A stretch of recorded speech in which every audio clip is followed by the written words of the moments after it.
तो कहानी के शुरू में हमें तबाह होती आग के तूफान में लिपटी दुनिया दिखाई जाती है। ऐसा इसलिए है कि आसमान से कई एस्ट्रॉइड जमीन से टकरा चुके हैं। इनकी वजह से लगा हुआ आग का तूफान इतना खतरनाक है कि एक पूरे मुल्क को खत्म करने में 1 मिनट भी नहीं लगा रहा। ये तूफान शुरू हुआ था नॉर्थ अटलांटिक से। एक एक करके सारे मुल्कों को आग में लपेटते हुए सबसे आखिर में बारी आएगी ऑस्ट्रेलिया की। इस तूफान को वहां तक पहुंचने में 12 घंटे का वक्त लगेगा, लेकिन अपनी जान बचाने का ऑस्ट्रेलिया के लोगों के पास भी कोई रास्ता नहीं है। ज्यादा से ज्यादा ये लोग सिर्फ अपनी आखिरी ख्वाहिशात पूरी कर सकते हैं इस टाइम में। ऐसे ही हम ऑस्ट्रेलिया में रहने वाले एक जेम्स नाम के लड़के से मिलते हैं। हमारी मूवी का मेन कैरेक्टर जो इस टाइम अपनी वाइफ जोई के साथ था। इनको भी मालूम है कि जल्द ही ये लोग मरने वाले हैं। कुछ पल वो और जोई एक साथ गुजारते हैं, जिसके बाद जेम्स अपनी जिंदगी के इन आखिरी घंटों को एक पार्टी में जाकर एंजॉय करने का फैसला करता है। हालांकि जोई चाहती थी कि जेम्स इस टाइम उसके पास रहे। मरने से पहले वो लोग सुकून से बीच के पास कुछ वक्त गुजारे, पर जेम्स हर हाल में पार्टी में ही जाना चाहता था क्योंकि वहाँ उसकी गर्लफ्रेंड उसका इंतजार कर रही थी। जेम्स की गर्लफ्रेंड के बारे में सुनकर भी जोई उसे कुछ नहीं कहती क्योंकि अब क्या ही फर्क पड़ता है, जल्द ही वो लोग मरने वाले हैं। जोई एक और मर्तबा ये कहते हुए उसे रोकने की कोशिश करती है कि जेम्स, मैं प्रेग्नेंट हूँ। जेम्स कुछ वक्त के लिए शॉक तो होता है, लेकिन फिर भी जोई को यही छोड़कर अपनी गाड़ी स्टार्ट करके यहाँ से चला जाता है। रास्ते में देखने को मिलता है कि जेम्स बहुत ज्यादा ड्रिंक कर रहा था, शायद इसलिए कि अभी तक वो सिचुएशन को एक्सेप्ट ही नहीं कर पा रहा था। सिर्फ उसी का नहीं, सभी लोगों का यह हाल था। मोस्टली लोग इस सिचुएशन को समझ ही नहीं पा रहे थे, और जो समझ गए थे वो अपनी जिंदगी की आखिरी पलों में अपनी मर्जी करना चाहते थे। ऐसे में एग्रेसिव लोग जो पुलिस और कानून की डर से बहुत सारे काम नहीं करते थे, वो सब भी सड़कों पर निकल आए थे। हर किसी को अपना बदला याद आ चुका था। जो जिसको यहाँ मारना चाहता था सरेआम मार रहा था। यहाँ तक के बच्चों की लाशें भी जमीन पे लावारिस पड़ी थी। फैमिलीज मदद मांगने के लिए भाग रही हैं, घरों को जलाया जा रहा है। लोग अपने बच्चों को मारकर खुद सुसाइड करने पे मजबूर हैं, क्योंकि जिंदगी के 12 घंटे अफरा तफरी में गुजारना उनके ऊपर मुश्किल हो चुके हैं। वो मरने से पहले कोई और मुसीबत नहीं देखना चाहते। ये सब देखते देखते जेम्स अपनी गाड़ी चलाता रहता है, लेकिन थोड़ा ही आगे जाने पे उसे रास्ता कार्ड के जरिए बंद मिलता है। इससे पहले कि वो कोई दूसरा रास्ता चुनता, एक आदमी उसकी कार में बैठ के उसकी गर्दन के ऊपर चाकू रख देता है। जेम्स उसे कहता है, अगर तुम्हें एक कार चाहिए तो बेशक ले लो, लेकिन मुझे छोड़ दो। लेकिन ये आदमी कहता है, तुम कार चलाते रहो।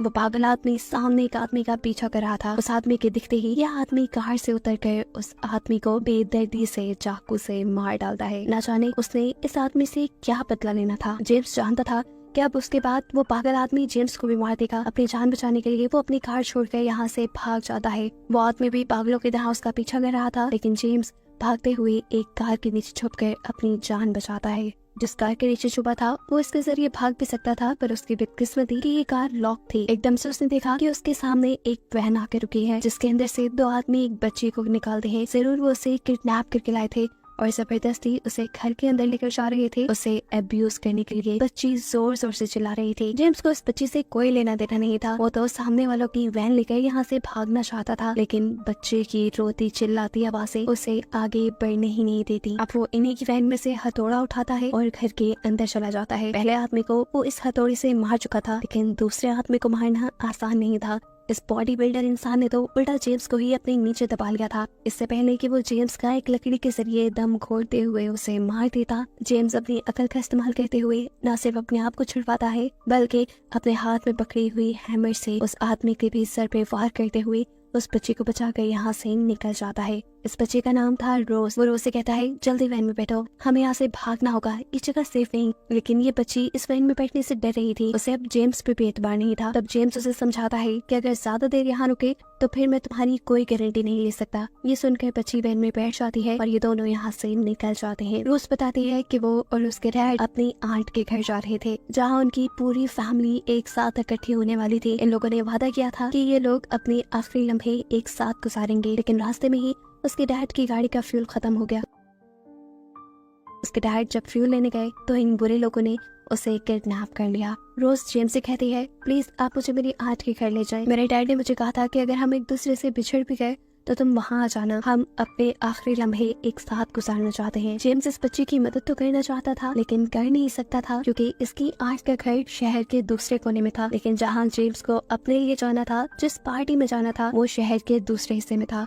इससे भी बड़ी बात कि कार में इतना फ्यूल भी नहीं था कि वो पहले इस बच्चे को हिफाजत से उसके आंट के घर पहुंचा देता और खुद पार्टी में चला जाता। इसे कोई दरमियान का रास्ता निकालना था, इसीलिए वो रोज से पूछता है तुम्हारे डैड की गाड़ी कहाँ खराब हुई थी। उसे उम्मीद थी कि जरूर वहाँ उसे इस बच्चे के डैड मिल जाएंगे, जिसके हवाले उस बच्ची को करके खुद पार्टी में चला जाएगा। लेकिन उसकी बदकिस्मती की हानि पे भी उसे रोज के डैड नहीं मिले। जेम्स बुरी तरह गुस्से में झंझला जाता है और इस बच्चे से कहता है, देखो लड़की, मैं तुम्हें अपने साथ नहीं ले जा सकता, लेकिन हाँ मेरे पास एक रास्ता है। यहीं करीब मेरी बहन रहती है, उनकी 3 बेटियां भी हैं, तुम वहाँ सेफ रहोगी और तुम्हारा वहाँ दिल पे लग जाएगा।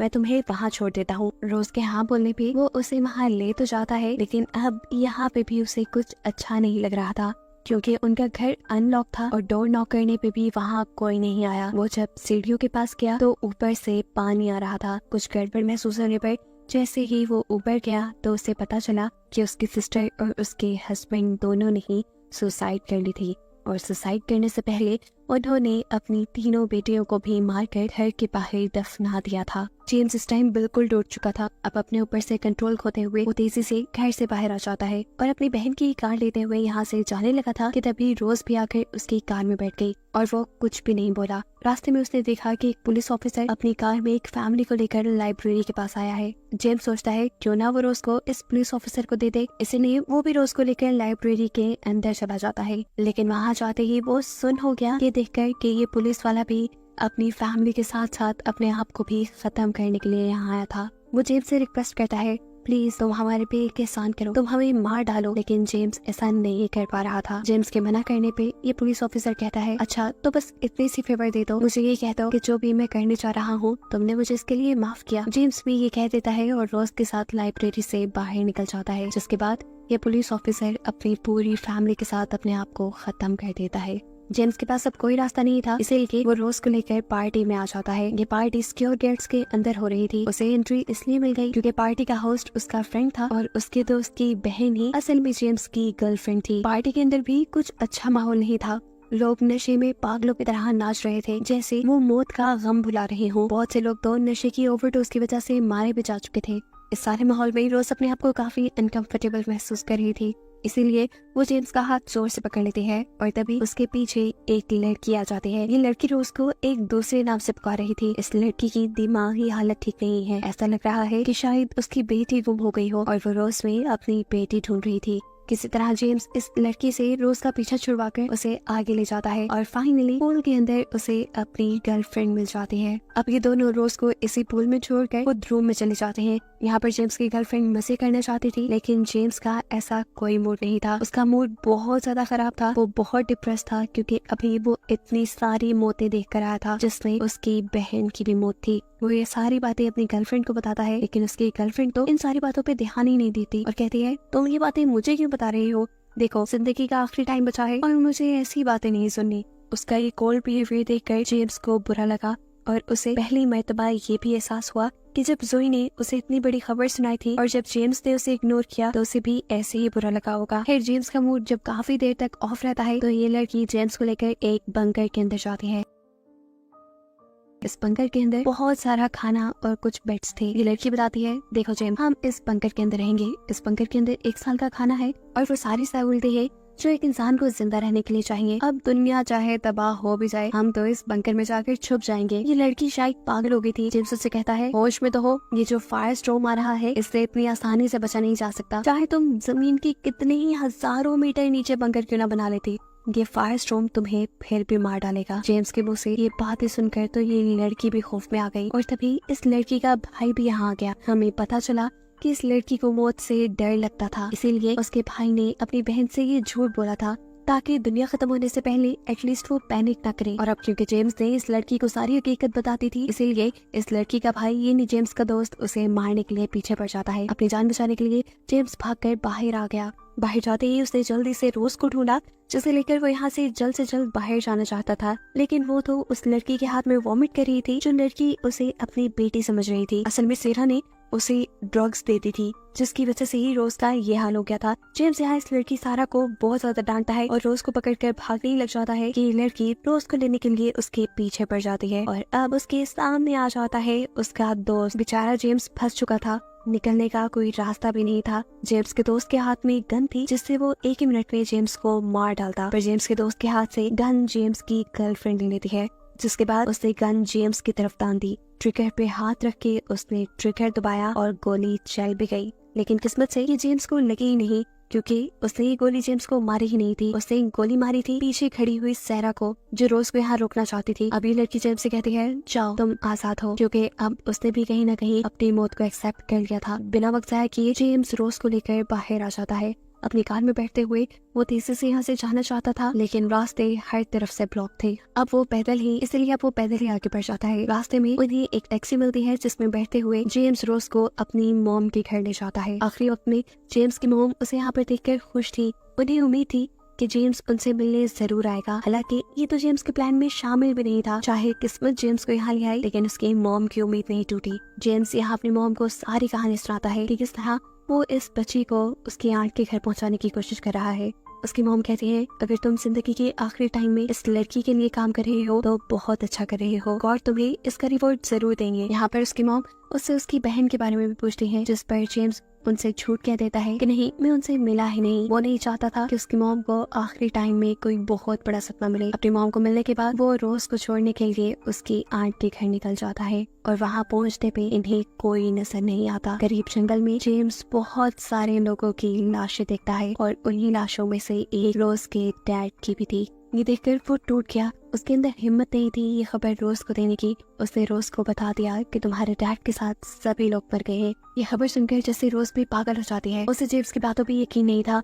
वो खुद जाकर सब कुछ अपनी आंखों से देखना चाहती थी, लेकिन जेम्स उसे यहाँ रोक देता है और फिर एक कपड़े में उसके डैड की लाश को ढकते हुए उसके सामने ले आता है, क्योंकि वो नहीं चाहता था इतनी छोटी सी बच्ची इतने सारे मरे हुए लोगों को देखे। अपने डैड को मरा देखकर रोज की भी दुख की इंतहा नहीं थी। वो रोने लगी और ये सब देखकर जेम्स को भी दुख होने लगा। जेम्स अब यहाँ से कहता है, तुम्हारे डैड मर गए हैं, चलो तुम अब मेरे साथ ही चलो। लेकिन रोज कहती है, नहीं, मैं अपने डैड के पास ही रहूंगी, क्योंकि मैंने उनसे वादा किया था कि हम आखिरी टाइम में एक साथ रहेंगे। इस बच्ची की ये बातें सुनकर जेम्स की आंखों में आंसू आ जाते हैं। उसे वो टाइम याद आ जाता है जब जोई उसे अपने पास रुक रही थी। जेम्स के जहन में सिर्फ यही ख्याल चल रहा था कि उससे अच्छी तो ये लड़की है जो अपनों के साथ रहना, अपना वादा निभाना चाहती है। जेम्स भी अब उसी की तरह एक आखिरी अच्छा काम करना चाहता था। वो वापस जोई के पास जाना चाहता था, इसीलिए वो इस लड़की को यहाँ पर छोड़कर निकल जाता है। लेकिन अब उसकी आंखों से आंसू नहीं रुक रहे थे। फाइनली वो अपनी वाइफ जोई के पास पहुँच भी गया। जोई अब उससे नाराज थी, उससे मिलना नहीं चाहती थी, लेकिन यहाँ जेम्स उसे किसी तरह मना लेता है। जोई समुद्र के किनारे पे खड़ी थी। ये दोनों एक दूसरे को हक करते हैं और अचानक उनकी तरफ अंगारे पड़ने लगे। दूर से तेज रोशनी आती दिखाई दी और मालूम हुआ कि वो आग का तूफान अब इनकी तरफ भी आ चुका है, जो अगले ही सेकंड इन्हें अपनी लपेट में ले चुका था। ये दोनों मर गए और इन्हीं को दिखाते हुए ये कहानी यहाँ खत्म हो गई।